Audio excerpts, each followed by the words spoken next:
یہ بہلول بھی اسی قبیلے کا فرد تھا، دجلہ کے کنارے مٹی کے گھروندے پاؤں پہ بناتا ہے اور انہیں مسمار کر دیتا ہے۔ وہ کبھی آپ نے دیکھا ہوگا کہ بچے ریت میں اپنا پاؤں رکھ کر کے اوپر سے ریت تھپک لیتے ہیں اور پھر پاؤں ہولے سے نکال لیتے ہیں، بچ جائے تو بڑے خوش ہوتے ہیں، اور جب کھیل ختم ہو جاتے ہیں تو اسے گرا دیتے ہیں اپنے ہاتھوں سے۔ بہلول بھی اسی شغل میں لگا ہوا ہے۔ بہلول یہ کام کر رہا ہے، گروندے بناتا ہے گراتا ہے، گروندے بناتا ہے گراتا ہے۔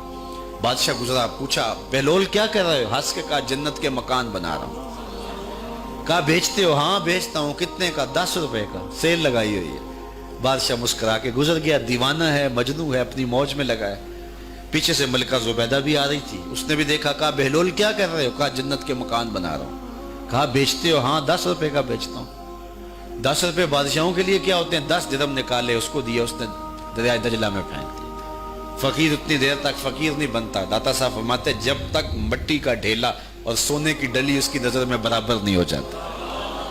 اور ایک مکان کے گرد، ایک وہ گھروندے کے گرد دائرہ لگایا، کہا یہ تیرا ہوا۔ ملکہ گزر گئی، بادشاہ بھی چلا گیا۔ شام کو اپنے محل میں پہنچے، بادشاہ سویا، منظر جاگا کہ حشر کا دن ہے، پھر جنت کا منظر ہے، جنت میں بڑے بڑے خوبصورت مکان ہیں۔ ایک مکان تو بڑا ہی اچھا لگا، تو جی چاہا کہ اس مکان کو دیکھوں۔ تو جب قریب گیا تو دروازے پہ لکھا تھا ملکہ زبیدہ۔ شوق سے آگے بڑھا تو دربان نے روک دیا، کہا یہ ملکہ کا ہے؟ کہا وہ میری ہی ملکہ ہے۔ کہا دنیا کے ضابطے اور ہیں، آخرت کے ضابطے اور ہیں۔ بادشاہ کی آنکھ کھل گئی، بے چین ہو گیا، ملکہ کو بیدار کیا، کہا تو کون سا نیک عمل کیا ہے؟ میں نے جنت میں تیرا یوں محل دیکھا ہے۔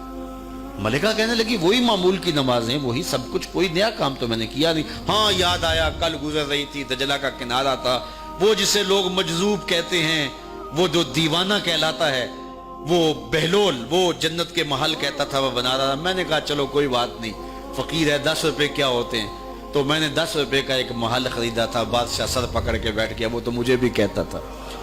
میں دیوانے کی بات سمجھ کے گزر گیا۔ اگلے دن بادشاہ قصدن گزرا۔ جب قصدن گزرا نا تو دل دھڑک رہا تھا کہ کہیں مجذوب پھر آج مل جائے اور اسی موج میں ہو تو کام بن جائے۔ دیکھا تو بہلول وہاں بیٹھا ہوا ہے، آگے بڑھ کے دیکھا تو کام بھی وہی۔ بادشاہ پھر رک گیا، پوچھا بہلول کیا کر رہے ہو؟ اب دل دھڑک رہا تھا کہ مجذوب ہے، کوئی اور بات کہہ دے تو چلو اچھا ہو کہ وہی جواب دے دے۔ اس نے وہی جواب دیا، جنت کے محل بنا رہا ہوں۔ بادشاہ کا کچھ دل ٹھہرا، پھر کہا اچھا بیچتے بھی ہو؟ ہاں ہاں بیچنے کے لیے بنا رہا ہوں۔ بادشاہ ادھر جیب میں ہاتھ ڈال رہا ہے اور ادھر پوچھ رہا ہے کتنے کا؟ کہا آدھی حکومت لگے گی۔ کہا کل تو 10 روپے کے بتا رہے تھے۔ کہا کل تم نے دیکھا نہیں تھا، آج سودا دیکھ کے لے رہے ہو۔ اللہ تعالیٰ ارشاد فرماتا ہے انما تنذر من اتبع الذکر وخشی الرحمن بالغیب، جو ان ڈٹھے سودے کرتے ہیں، جو بغیر دیکھ کے کرتے ہیں۔ اچھا چلو ایک خوشخبری میں آپ کو بھی سناؤں، اور وہ خوشخبری رسول اللہ کی زبان سے۔ حضور نے فرمایا طوبی لمن رآنی وآمن بی وطوبی 7 مرات من لم یرانی وآمن بی۔ فرمایا صحابہ تمہیں مبارک ہو ایمان کی کہ تم نے مجھے دیکھا اور میرے اوپر ایمان لائے، اور کہا انہیں 7 مبارکیں ہوں جنہوں نے مجھے دیکھا بھی نہیں ہوگا اور پھر بھی ایمان لائیں گے۔ انما تنذر من اتبع الذکر وخشی الرحمن بالغیب فبشرہ بمغفرۃ واجر کریم۔ ان کو بشارت دے دیجئے بڑی عزت والے اجر کی اور خوشخبری بھی۔ تو جس اجر کو میرا رب بھی کریم کہہ رہا ہے وہ اجر کیسا ہوگا؟